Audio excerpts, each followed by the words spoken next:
Hi, my name is Annette Blair. I write vintage magic mysteries for Berkeley Prime Crime. And the second one, Larceny and Lace, will be out on August 4th, 2009. This is a beautiful cover. And that's Chakra the cat. Chakra has an effect on her solar plexus chakra. She helps her to relax. She helps our sleuth to relax. So whenever she picks up her cat and holds her, we know the sleuth is a little bit nervous. Would you like to do a reading?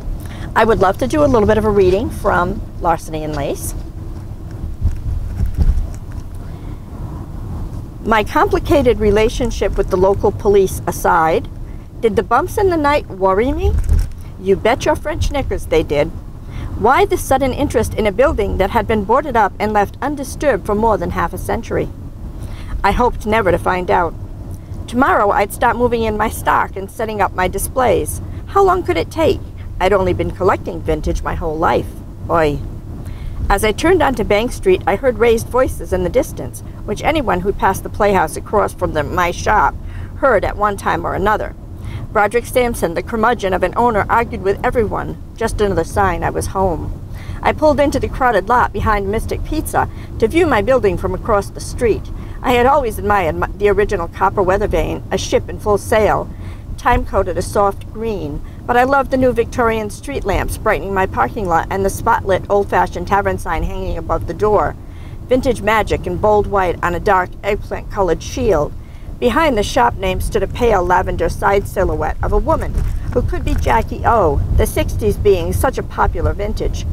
I finally uncrated my squalling kitten, who would rather have been riding shotgun from the armrest, and she came to make her own assessment.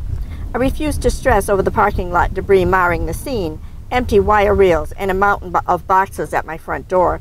You'd think the crew would have cleaned up. The yellow fur ball purred and curled against my solar plexus chakra, an intuitive move on her part. She had the uncanny ability to calm me. Because of it, I named her appropriately.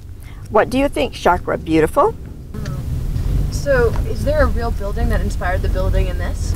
Absolutely. As a matter of fact, my husband and I rented it for 20 years for his electrical business. It's in Kent County, Rhode Island, and it was the Kent County morgue, and then it was the Reed Funeral Chapel carriage house, and everything that Maddie finds when she first looks at the building, my husband and I found, like caskets and the big old tubs that they would sit caskets on in home funerals. And it's a huge building in my story. It's the same huge building. The horse stalls were still there it was the barn and the carriage house. The horse stalls were still there, and in my book, in my mystery books, Maddie uses them as dressing rooms, turns them into dressing rooms, so they have the little window above each dressing room. But this building, yes, exists, and it still has the horse stalls. I went by recently to take some pictures, and it still has the horse stall windows in it. Yes, it's a real building, and it had that.